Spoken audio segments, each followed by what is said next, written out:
What if the real turning point in the royal rift wasn't a public interview, but a private realization behind palace doors?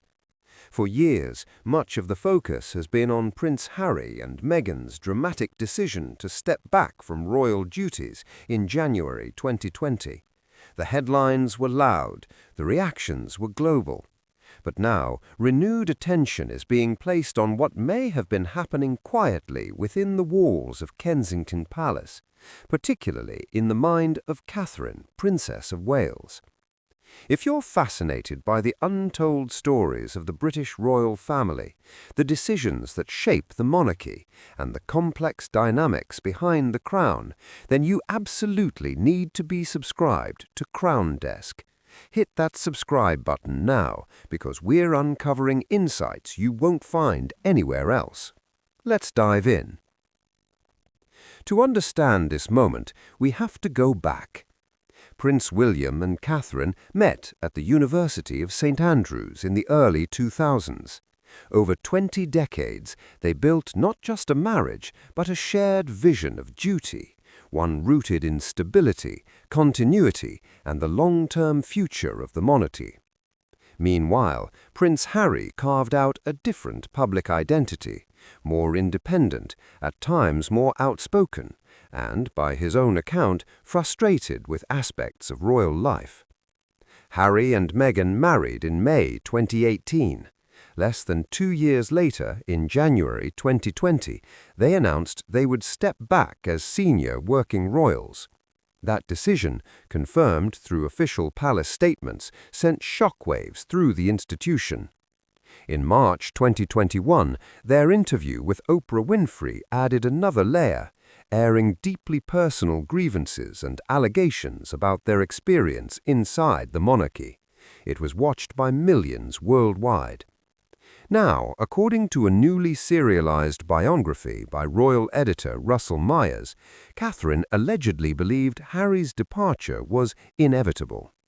The book claims she was less focused than William on persuading the Sussexes to remain within the fold, and, following the Oprah interview, may have felt that trust had eroded.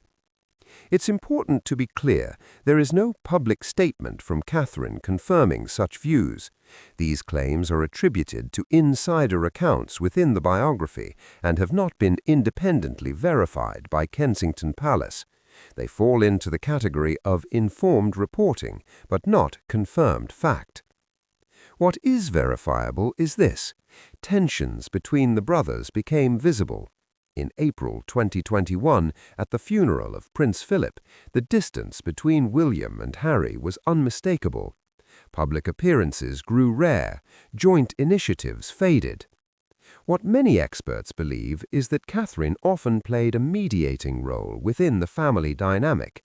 In previous years, she had been described by commentators as a steadying influence, someone who valued cohesion. If, as the biography suggests, she eventually concluded she could do no more to bridge the divide, that would mark a significant emotional shift. But again, that interpretation comes from reporting, not direct confirmation. Meanwhile, life moved forward at speed. In 2022, William and Catherine faced intense scrutiny during their Caribbean tour.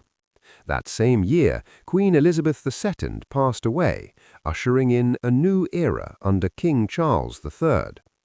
And in March 2024, Catherine publicly announced her cancer diagnosis in a deeply personal video message, an event that reframed public conversations around privacy, resilience, and family. Through it all, the Sussexes remained in California, building their post-royal life. So what does this renewed narrative about Catherine's private perspective really mean? At its core, it speaks to a larger question. Was the royal rift driven purely by external pressures, or were internal differences always destined to surface? Some observers argue that Harry's own memoir, Spare, already made clear he felt constrained within a system designed to prioritize hierarchy. If Catherine believed Harry's departure was inevitable, it may reflect recognition of that structural reality rather than personal animosity. The broader implication is about trust, an essential currency within an institution built on discretion. If trust was perceived to have been broken after the Oprah interview, rebuilding it would be extraordinarily difficult. And yet, no member of the Wales household has publicly commented on these specific claims. That silence is itself consistent with their long-standing approach: say less, endure more. As we look ahead, the monarchy continues to evolve under immense scrutiny. William and Catherine are widely viewed as central to its future. Harry and Meghan remain influential global figures in their own right. The unanswered question is whether reconciliation remains possible, or whether this chapter is permanently closed. Was Catherine's stance a quiet acceptance of reality, or is this simply another layer of narrative shaped by biography and hindsight? Let us know what you think. Do you believe the divide between the brothers was inevitable, or could it have been prevented? Share your perspective in the comments below. If you found this analysis insightful, give the video a like and consider watching our deep dive into the long-term impact of the Oprah interview. And don't forget to turn on notifications so you never miss our next investigation into the evolving story of the British royal family.